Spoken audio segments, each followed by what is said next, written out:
ঢাকা ১৯ সাভার আসনে বিএনপির প্রার্থী দেওয়ান মোহাম্মদ সালাউদ্দিন বেসরকারিভাবে বিজয়িত হয়েছেন।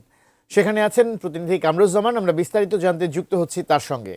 কামরুজ্জামান, আপনার কাছে সবশেষ তথ্য কি রয়েছে, আর ঢাকা ১৯ আসন নিয়ে কি তথ্য রয়েছে আমাদেরকে জানাবেন। ধন্যবাদ দীপ। আমি এই মুহূর্তে রয়েছি একদম যে ঢাকা ১৯ এর যে ভোট গণনা করছে, যেখানে সহকারী রিটার্নিং কার্য অফিসারের কার্যালয়। আমি আপনাদের ক্যামেরার মাধ্যমে একটু দেখাতে চাই যে এরই মধ্যে কিন্তু সেই সন্ধ্যার পর থেকেই কিন্তু শুরু হয়েছে ভোট গণনা, এবং ভোট গণনা কিন্তু এখনই মাত্র এইমাত্র কিন্তু শেষ হলো, এবং আনুষ্ঠানিকভাবে কিন্তু আগামীকালকে কিন্তু করা হবে। তবে বেসরকারিভাবে কিন্তু ফলাফল এখনই কিন্তু গোনা শেষ হলো। আমি আপনাদের ক্যামেরার মাধ্যমে একটু দেখাতে চাই যে এইমাত্র শেষ হয়ে এখন আমরা যে আহ, নাগরিক পার্টি যে এনসিপি শাপলাকলি, উনি ১,২৫,২৮৩ ভোট পেয়েছে, এবং এছাড়াও কিন্তু ধানের শীষ মার্কা যে বিএনপি, তিনি কিন্তু ১,৯০,৯৭৬ ভোট পেয়ে কিন্তু বিজয়ী হয়েছেন।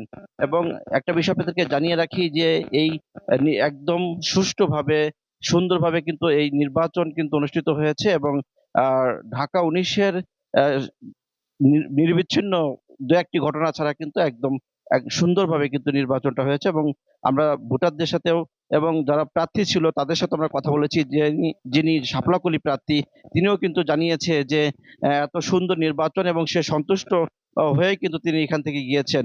এবং একটু আগেই কিন্তু যিনি বিএনপির প্রার্থী বিজয়ী হয়েছেন, তিনি এখান থেকে সন্তুষ্ট হয়ে এখান থেকে গিয়েছেন, এবং তিনি এই সাভারবাসী তারা যাকে ভোট দিয়ে তারা বিজয়ী করেছেন, তাদেরকে তিনি শুভেচ্ছা জানিয়েছেন।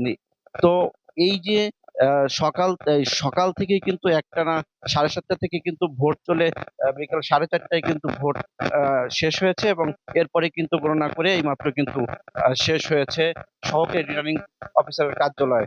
তো এই ছিল সর্বশেষ আমার কাছে সাভারের রিটার্নিং অফিসারের কার্যালয় থেকে। আমরা ফেরত যাচ্ছি স্টুডিওতে, দ্বীপের কাছে। দ্বীপ।